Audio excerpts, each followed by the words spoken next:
do that. Father, thank you for your love for us. Thank you that we can be here. You've invited us to learn more about you through the writings of John. Help us understand, help us have ideas that help us in our relationship with you, and help us encourage one another in all that we do. In Jesus' name we ask it. Amen. Amen. All right, and let's see, I'll share my screen. It's much better to be looking at the word than to me at me. We were in the last part of John chapter 4. This is at the end of the discussion, or conversation that Jesus had with the woman, the Samaritan woman. The disciples had come back and saying, hey, what's going on here? And Jesus says in verse 38, others have done the hard work and you have reaped the benefits of their labor. And that's kind of a word for the church throughout time, that we're always standing on someone else's shoulders, as they might say. We are benefiting from what other people have done and gone before us. Well, that's just, we're in a stream of history. And history, the church is a stream of history too. So, but we continue to work, and we're laying or planting seeds for later people to harvest. We do not always, in fact, I think we rarely know how or how much. But the work we do now will have results in one way or another, and that's up to Jesus to develop how it's done. In this case, John tells us in verse 39, he tells us about what kind of harvest was already happening. Many of the Samaritans from that town believed in Jesus because of the woman's testimony. And this is what she said, he told me everything I ever did. Well, that's great that they believed in him because of her testimony, but it turns out in a couple of verses, they also believed because they learned, their faith deepened because of what they also learned. Verse 40, when the Samaritans came to him, they urged him to stay with them. Well, yeah, we'd like to hear more about this, please. And he stayed with them 2 days. Well, that's not terribly long, but it's quite long for a Jew to stay in a Samaritan village. It was quite unusual in that sense. And so he taught them for a couple of days, and the disciples too. I mean, this is a great training opportunity for his disciples as well as for all the Samaritans. The disciples could see Jesus in action with a group of people who were asking to be taught. This is great. Verse 41, and because of his words. Yes, was that Lee? And we're not Jews. Yeah, that's right. Yeah, it is the ethnic divide is so startling. It's I don't know what the case might be. The similarity might be for us if we were. But I'm sure the disciples were just always aware of it. Here we are in alien territory, and they're all interested in what we have to say. It's just amazing. It would just shatter their conceptions of who the enemy was. Samaritans, they're not our enemy. Wow. We should view them as allies in our cause, and not as with hostility or anything like that. I mean, there are bad things happened in the past, yes. All that's gone. Well, it's not all gone. These hurts continue to live, but we can go forward together and work together. And the book of Acts also tells us that the Samaritans were one of the first people groups that the early church worked with and had some success with. And that was their neighborhood. Verse 42, they told the woman, we no longer believe just because of what you said. Now we have heard for ourselves. And we know that this man really is the Savior of the world. And that's one of the few uses of the word Savior in this gospel.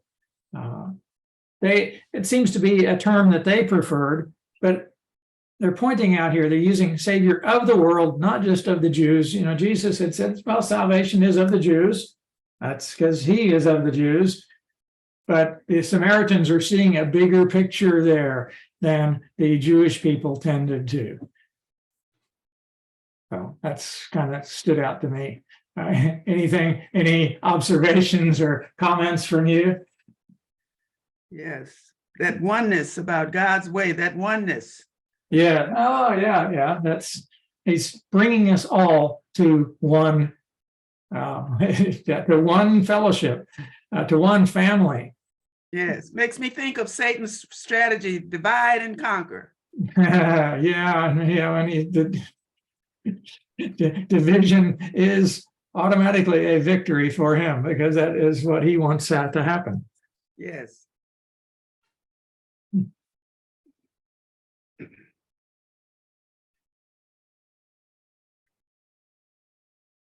All right. The last part of chapter 4 kind of changes. John alternates these discourse sections where they have conversations with kind of generalization sections, and he alternates some long ones with some short ones. This is kind of a short one at the end of chapter 4. And it's interesting because this is the second mention of the village of Cana in Galilee. So some scholars will say, well, the marriage, turning water into wine, his first miracle was also, it was in Cana, and here this is another miracle in Cana. So they kind of lump these sections together. This is the Cana to Cana section of John. I'm not sure that John actually had that much of a kind of a thinking in terms of sections, because the content, the style of writing and all that just continues all the way through. There's no significant change that happens here in this second miracle in Cana. But John points it out, I think, because he likes those coincidences. All right. After 2 days in Samaria, Jesus left for Galilee. That's where he had started out to go. Now, Jesus himself had pointed out that a prophet has no honor in his own country. Well, the question then is, what is his own country? Because the very next verse says that the Galileans welcomed him. So is his country Galilee? Earlier in John, John tells us that Jesus came to his own and his own did not receive him. So he's kind of saying, well, the Jewish people did not receive him. Here it's a little bit puzzling as to where this verse 44 fits into it. Is this a reference, a foreshadowing of what happens in Galilee? It doesn't seem to be, because in John, most of Jesus' ministry and his rejections come in Jerusalem. So in a way, it's as if John is saying, well, his country, referring to the Jewish people in general. The Jewish people in general did not honor him, but there were many exceptions, as John also points out. So it's kind of a little, the proverb that he points out here in verse 44, not really sure which way it's pointed. As the story goes here in verse 45, when he arrived in Galilee, the Galileans welcomed him. They had seen all he had done in Jerusalem at the Passover festival, for they had also been there. Well, something just comes to mind here, that something like that, similar to that, happened in Nazareth in the Gospel of Luke. Jesus preached in Nazareth, and the people liked what he was preaching, but they also expected some favors from Jesus because of, we live in the same village here. You should be helping us out a little bit more than you help the other people. And the people in Nazareth got angry at Jesus when Jesus reminded them of how God had worked with foreigners before, the widow of Zarephath or the general Naaman of Syria. And they were going to throw him off the cliff. Something similar here, the Galileans welcomed him, but they may have also welcomed him because they were expecting Jesus to do something for them as well. That's common human nature, I guess. But if they had a strong clan feeling, if you're from Galilee, you should help people in Galilee. Things like that. Maybe any comments from you on that?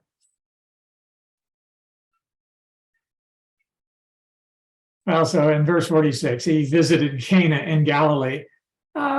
Interesting.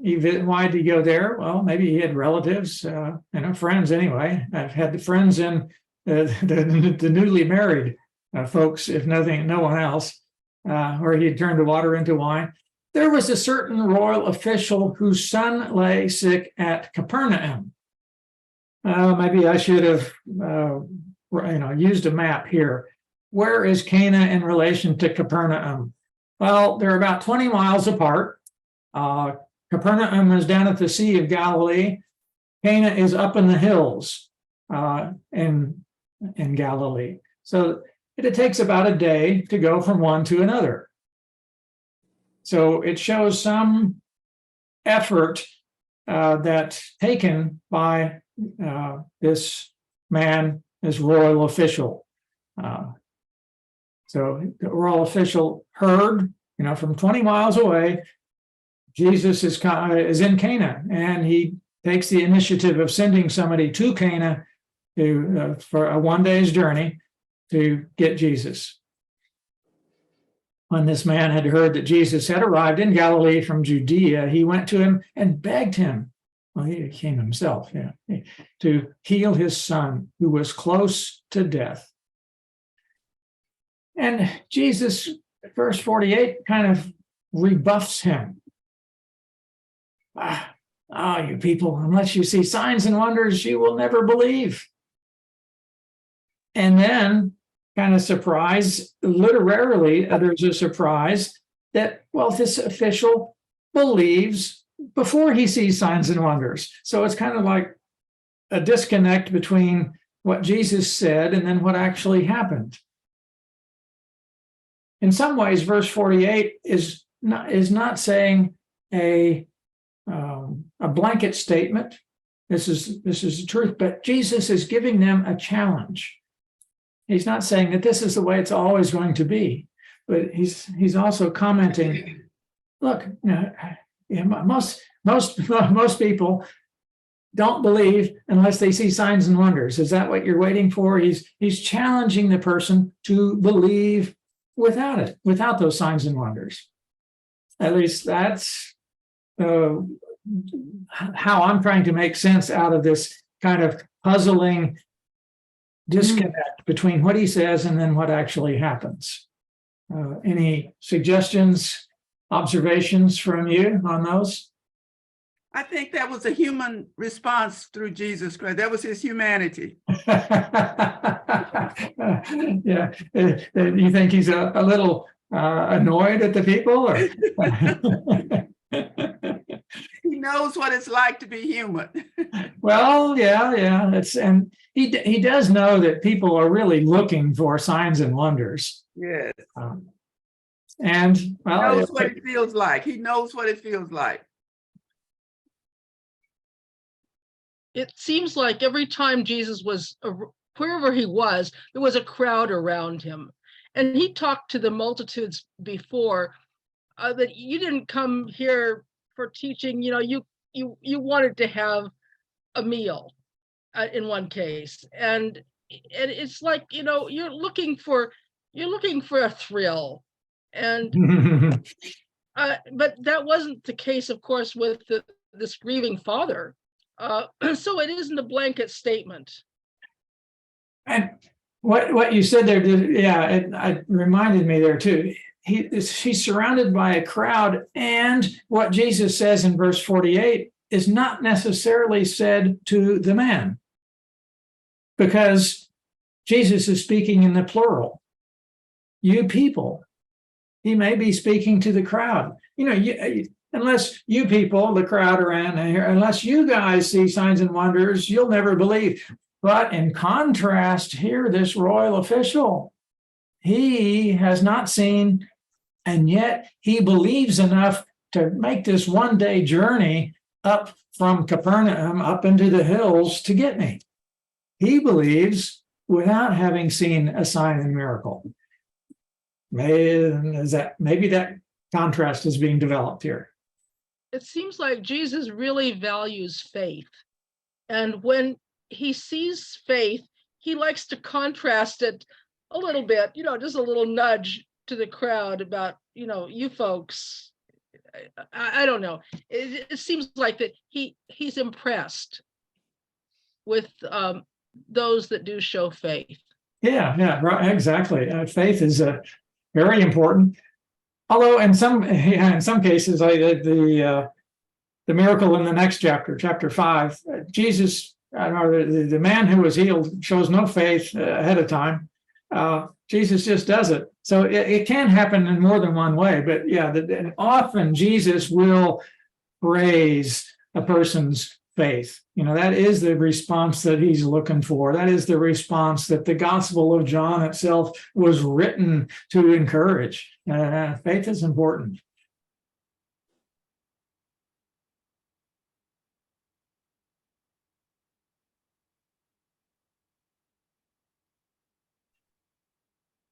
All right, verse 49, the royal official, here's the request. Sir, come down before my child dies. Well, he wanted Jesus to be there. But then verse 50, Jesus says, no, that's not necessary. Just go away. Your son will live.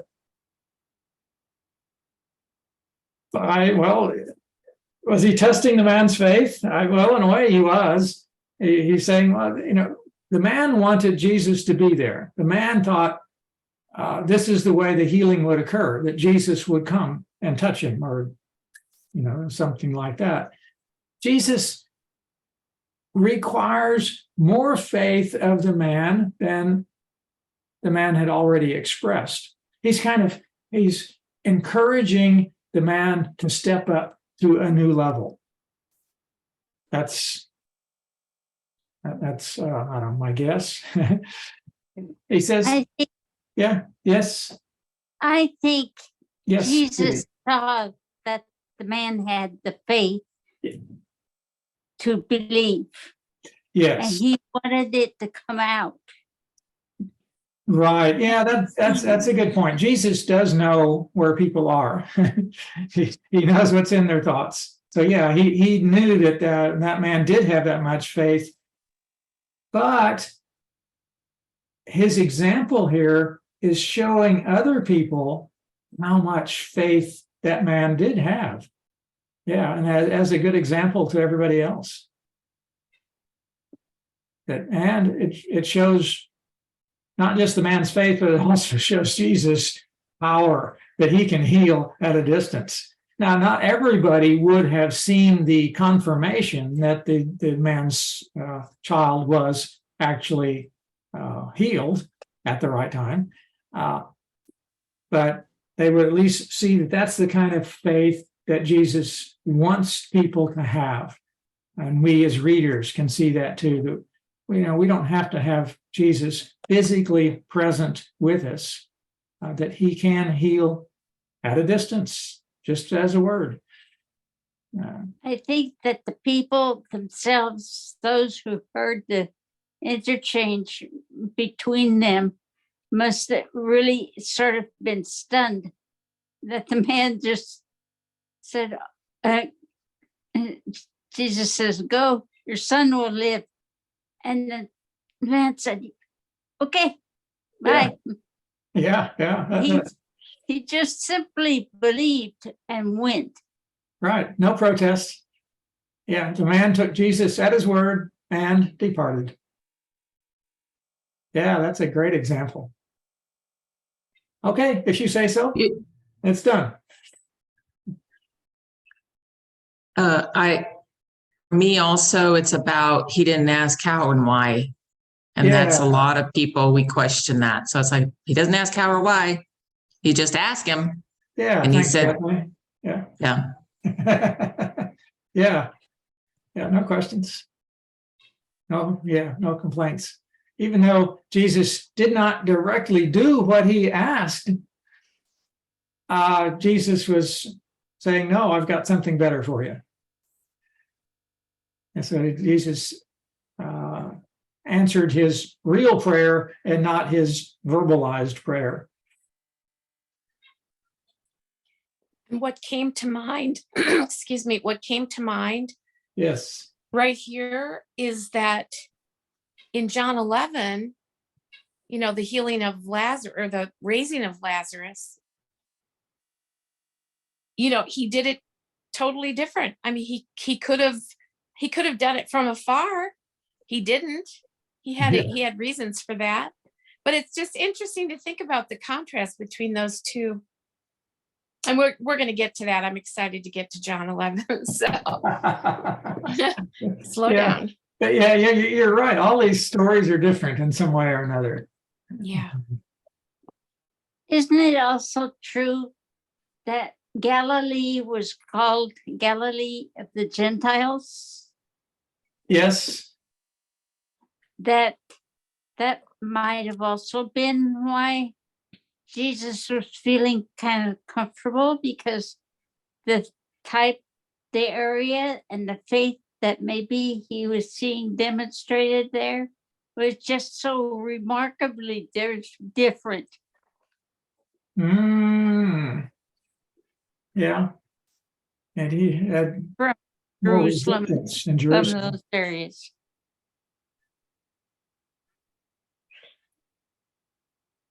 Yeah. So anyway, there's some good examples in Galilee, some good examples in Judea, and rejection in both places too. I mean, it's the story is always one of a mixed reception. And those stories are told to us because readers also face the same choice. Are we going to believe in Jesus? Are we going to, accept who he is, or are we going to doubt and go away? Yeah.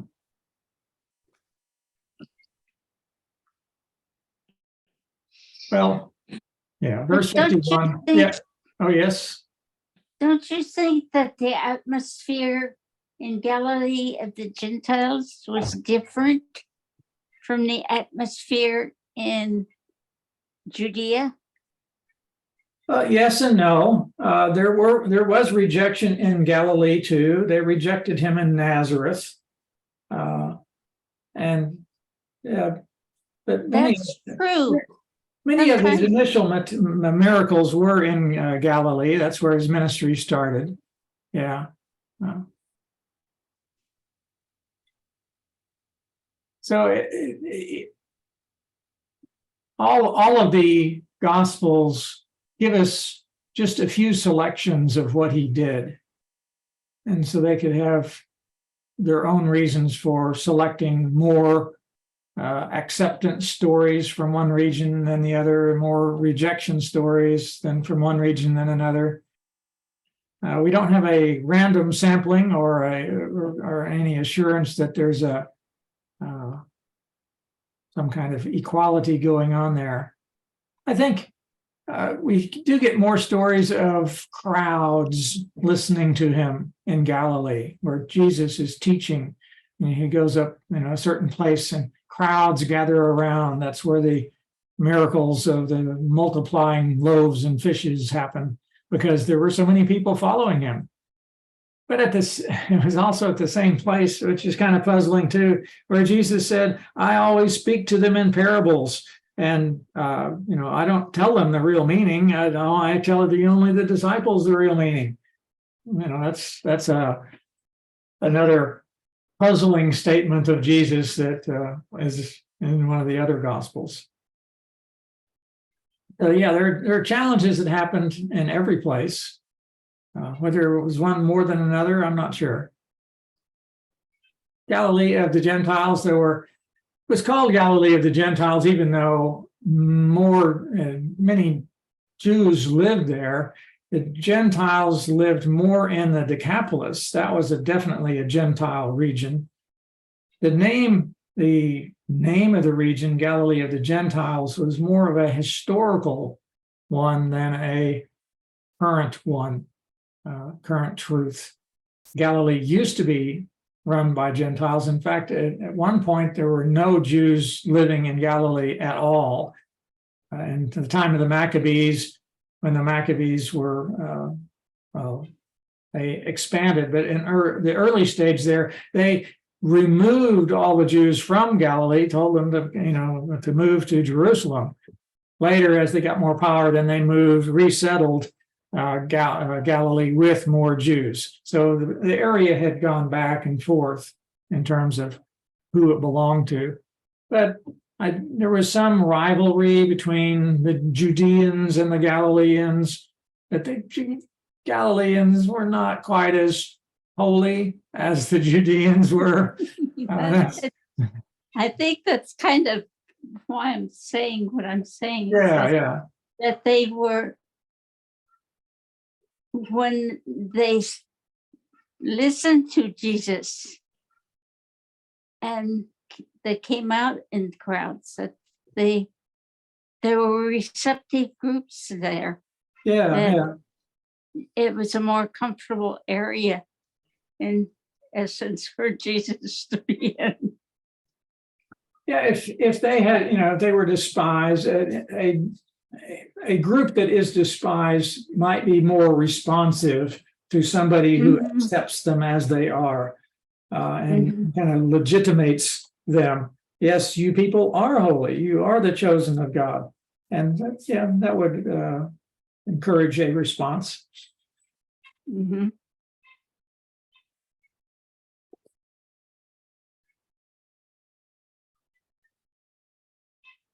All right, in verse 51, continues the story. While the man was still on his way back to Capernaum, his servants met him. They were coming up to tell him, to give him the news that his boy was living.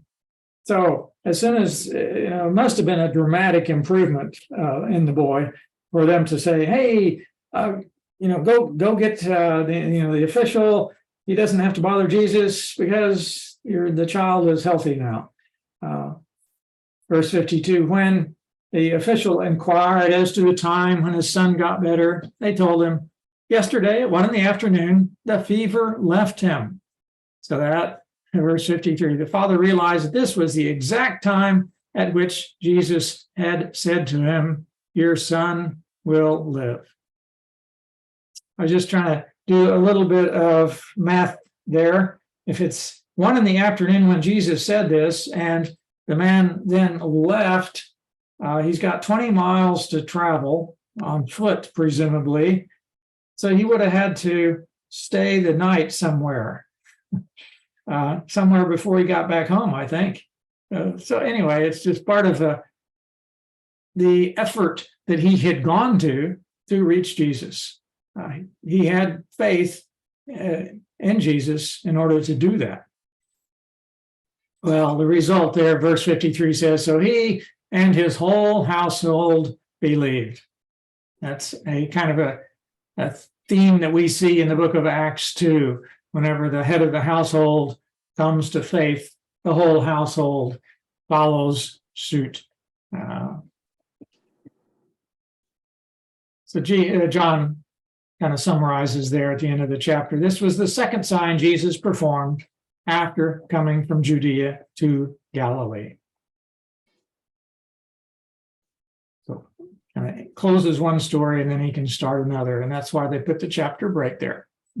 Any other comments on chapter 4?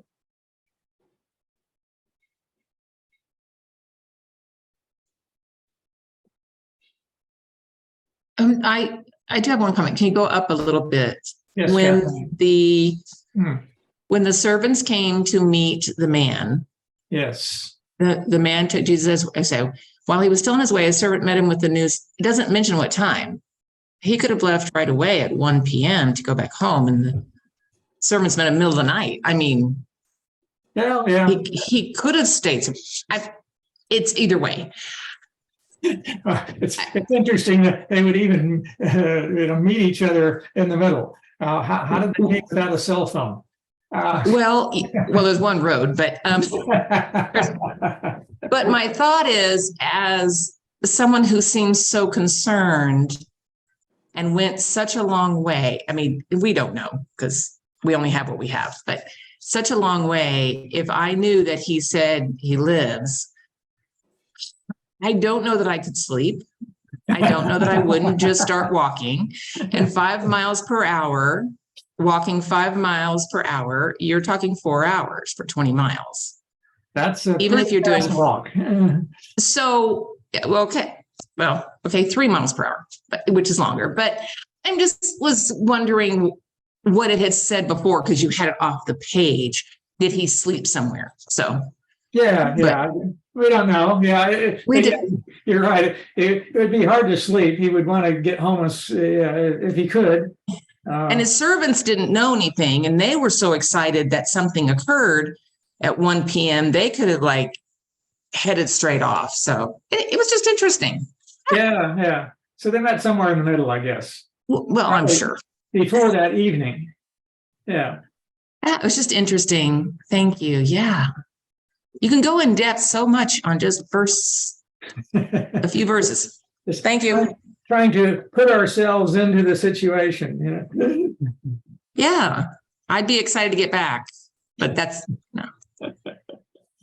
All right. Yeah. Thanks.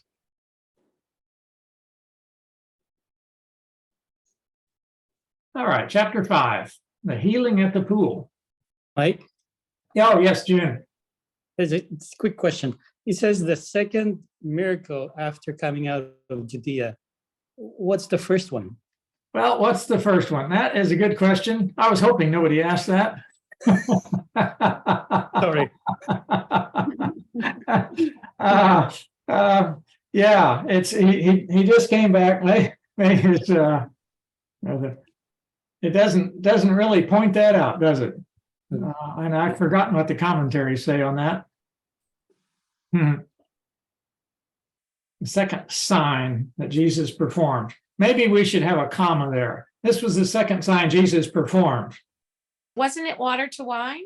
And it happened to be, that was the first sign that Jesus performed, but it wasn't performed after coming from Judea to Galilee.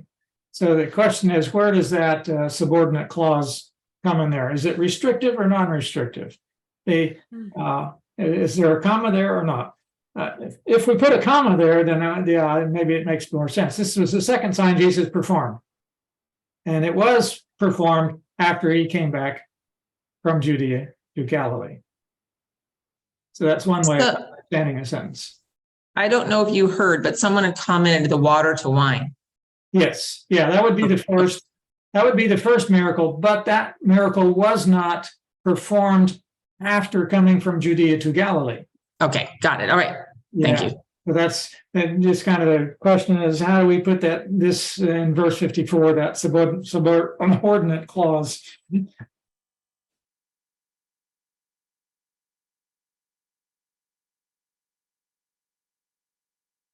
Well, yeah, John doesn't number all the signs, but yeah, he numbered this one. This was the second sign. And it's kind of like he expects us to continue numbering them.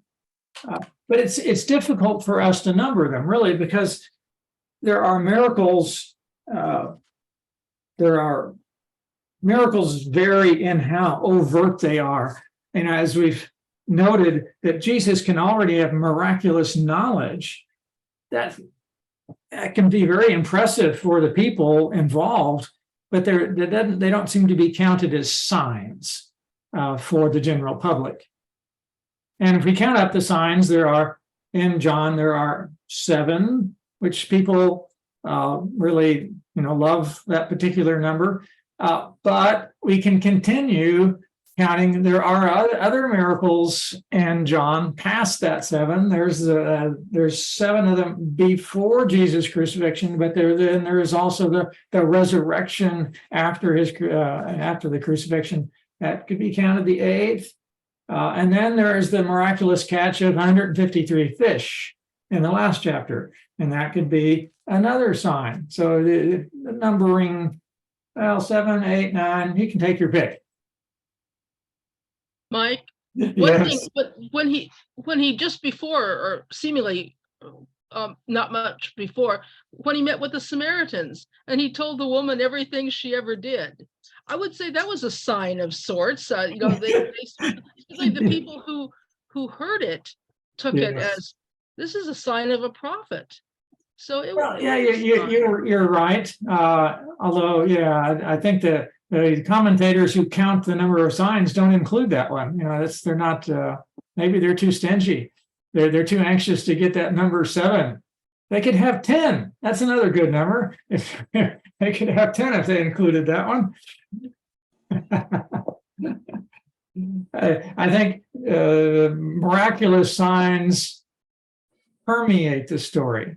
And in some ways, it's kind of awkward to try to count because there are so many others.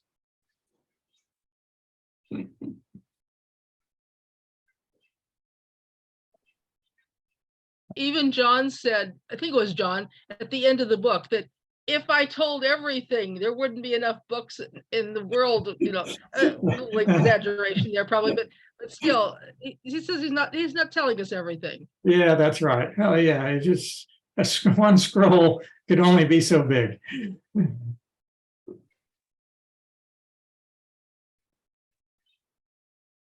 All right. Are we ready for chapter 5? Okay. Sometime later, indefinite marker there, Jesus went up to Jerusalem for one of the Jewish festivals. Doesn't tell us which one. People can guess, but still, it's in the context of Judaism. Now, there is in Jerusalem near the sheep gate a pool, which in Aramaic is called Bethesda, or some versions say Beth Zatha. Bethesda means a house of mercy.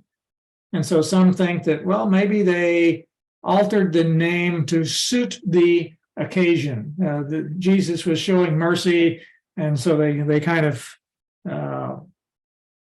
made the name match the occasion. Well, I don't know. There is a pool in Jerusalem named Bethesda. Bethesda pool's on the north side near the temple.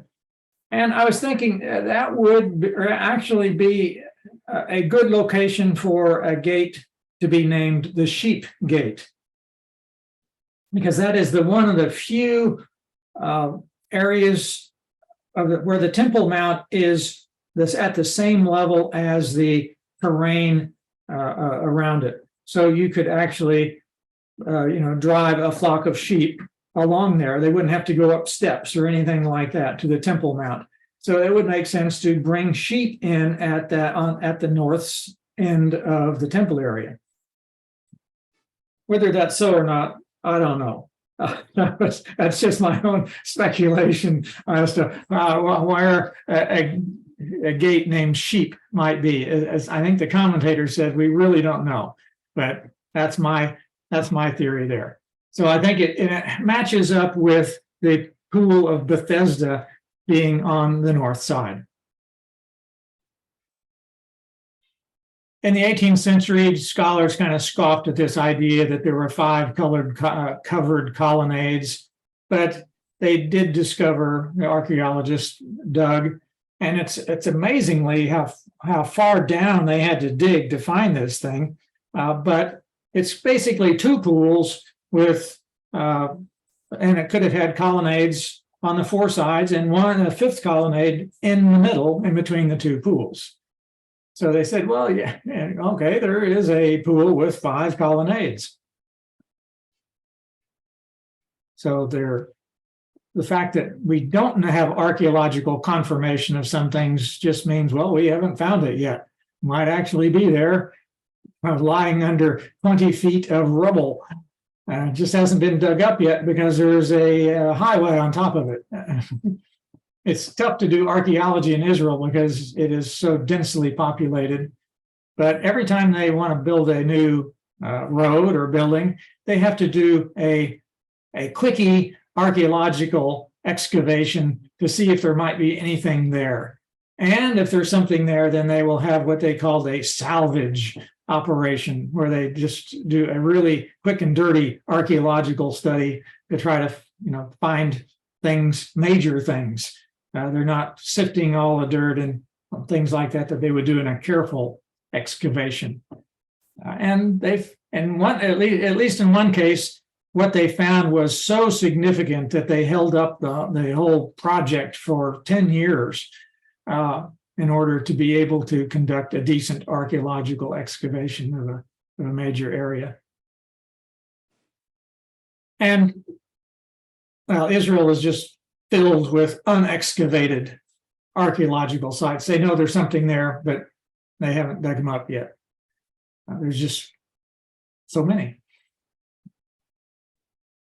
All right, back to verse 2.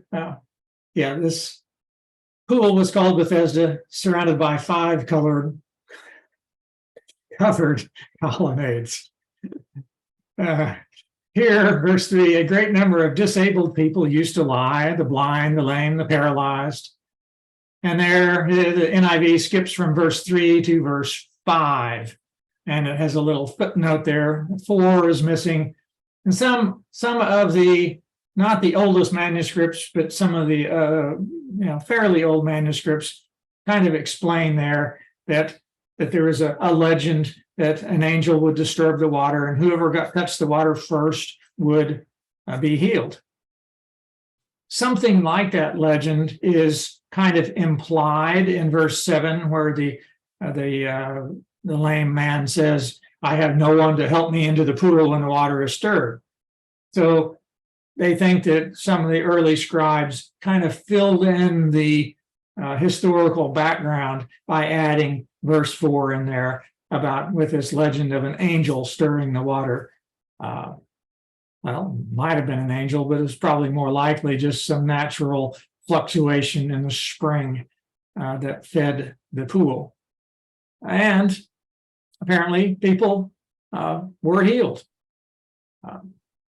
Otherwise, there wouldn't be so many people around the pool waiting for it.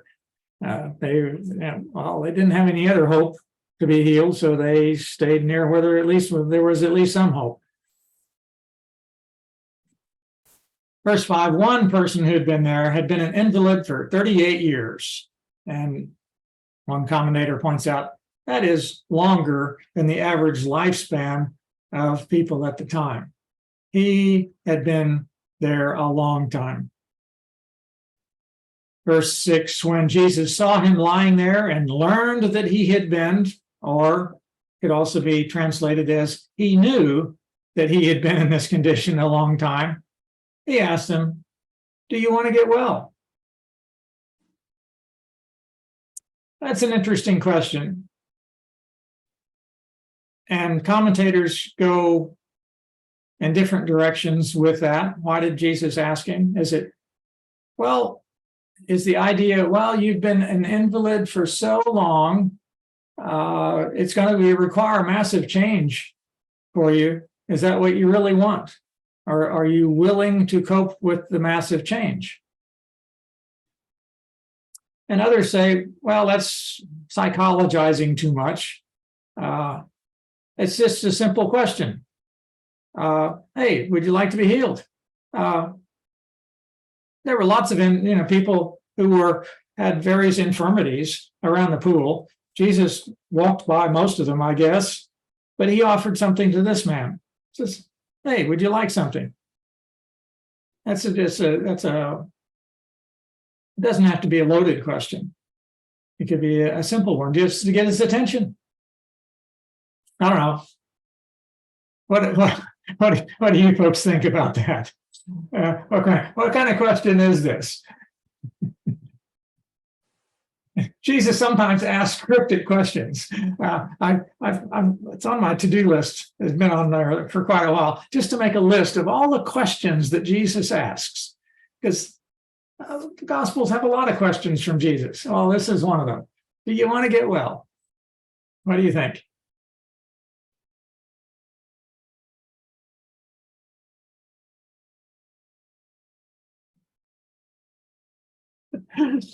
I don't know what Jesus meant, but seeing the reply, he doesn't say that he wants to. He lets him know that he was kind of a complaint. I don't have anybody to help me, and so I don't know. I wonder if it was to see his reaction, to see what he had to say. So we could maybe psychologize the man's response too. It says, "Look, well, of course I want to get well. That's why I'm here. But I do have a problem. I can't get into the water quick enough." He was depending on the water. Yeah, because that's all he knew. Yeah, he as it turns out, we learned soon enough that he did not know who Jesus was. This was just, as far as he knew, is some random guy walking through saying, "Hey, do you want to get well?" How is he supposed to respond?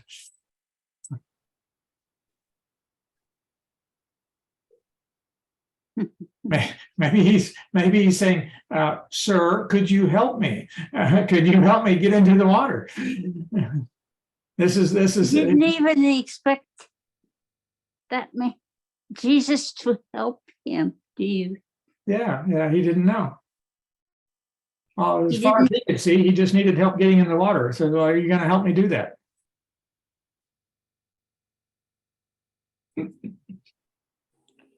I'm wondering how it was known that the man was an invalid for 38 years. Like, is it kind of like something that's just kind of because of oral tradition, like people are talking all the time. So, or was it kind of like a rumor, like, oh yeah, that guy over there, he's been coming here for at least 30 years, and I heard that he's had this condition for 38 years of his life. I've just always wondered, like, how do they know the exact number of years? Yeah. And the answer is, well, we don't know. I chuckled because I could just imagine him holding up a piece of cardboard saying 38 years and counting. He was probably a well-known fixture by now, anyhow. There, he's been coming here for 38 years. Yeah, a fixture. Yes.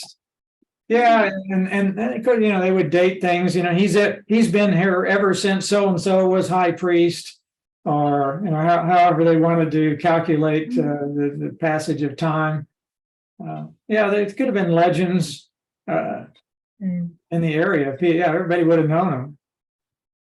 He was an example of never giving up. That's definitely a positive one. He hopes to get in the water, but he's just not quick enough.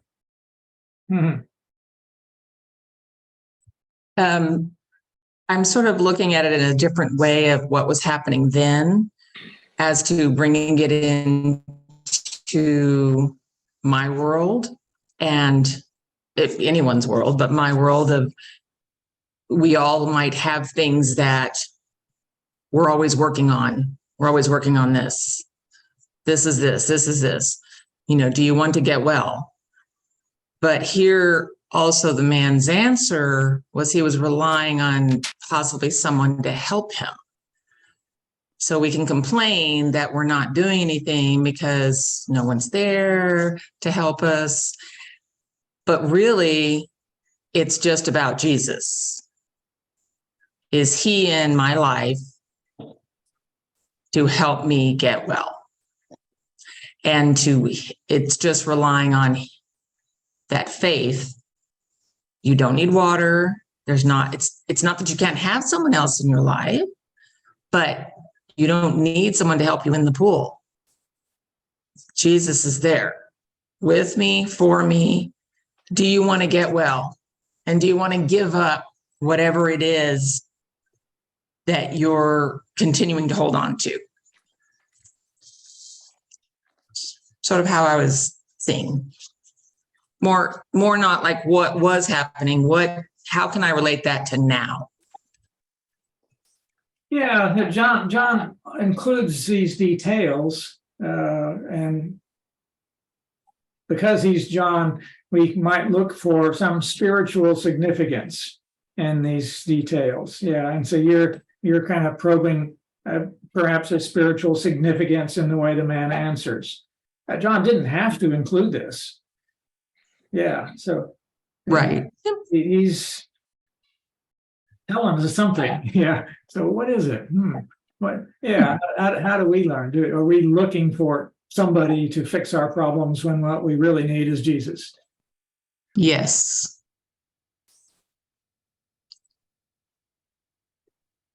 Does it ever say that he believed? I can't see that the scripture says he believed.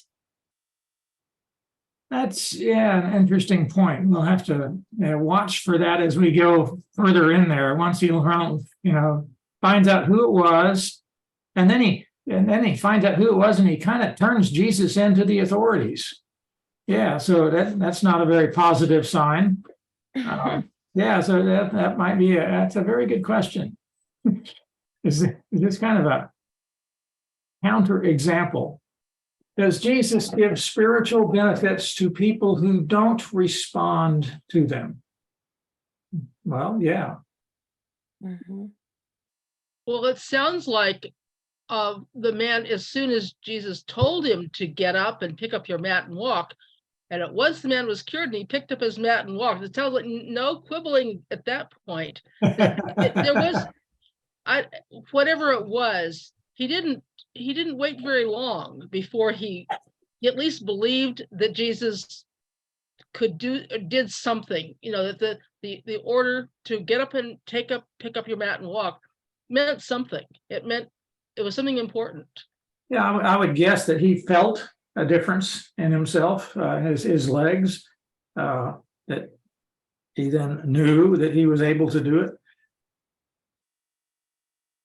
I mean, somebody who hasn't walked in 38 years, you'd think they'd be a little bit unsteady on their legs. But no, he just gets up. Well, Not only that, I would think his legs would be a little bit misshapen and stuff after all that time. yeah, that's quite possible. So that healing might have accomplished much more than he himself expected. That he was he looking. suddenly realized, oh, it's possible. Yeah.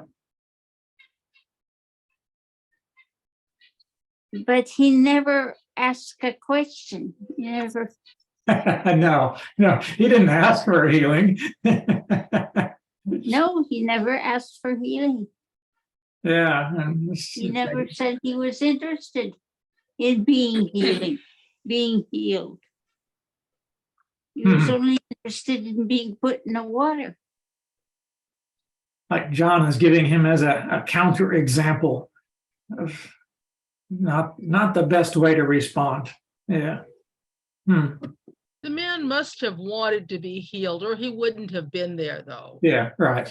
The coming back for 38 years, and even on the Sabbath, which we've heard, at least in other places, that healing, according to the Pharisees, shouldn't have even been done on that day, yet he was there on the Sabbath. So he wanted to be healed, it would seem. Hmm. It seemed to me like I see what she's saying, and I'm always sort of asking in the back of my mind. He was brought to the pool every day. Yes. Who brought him? And What kind of expectation did they have? Or were they just needing a place to put him?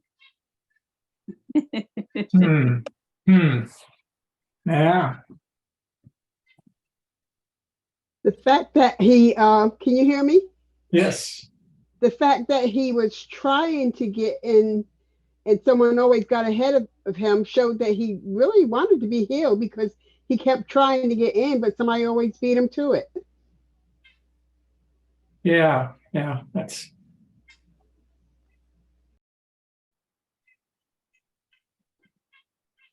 Yeah. Okay. Well, stories about Jesus did circulate. It's surprising that he didn't know anything about Jesus. Well, or he may have heard that there was a Jesus who healed people, but he didn't know that this guy standing in front of him was that person, the one he hoped for. He was still hoping for some kind of, at the ordinary level, someone can help him into the pool. Well, all right. So Jesus comes on, says, "Okay, don't, your wait is over. Just get up and leave. You don't need this anymore." All right. The man was cured. He picked up his mat and he walked. And then now John tells us, this happened on a Sabbath. So that kind of leads into a new twist in the story. And so the Jewish leaders complained to the man, says, "It's the Sabbath. The law forbids you to carry your mat." They're not concerned about healing at this moment, but the guy is carrying his mat. He's carrying a burden, and in Jerusalem, in the holy city, right next to the temple, maybe around the temple. Who knows? It's hard to know where he was going from, where his home would have been, but he was carrying a burden on the Sabbath.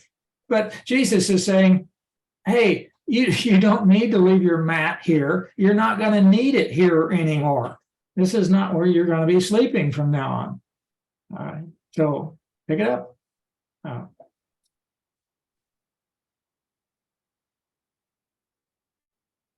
Well, it's 8:00, so we can resume this story next week.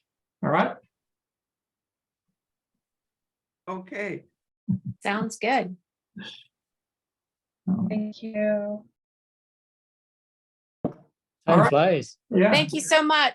Good Thank you. I see more Thank names you. now than I did to start with. That's great. Glad you could join us. Thank All right. you. Goodbye. Bye. Bye. Good night. Thanks, everybody.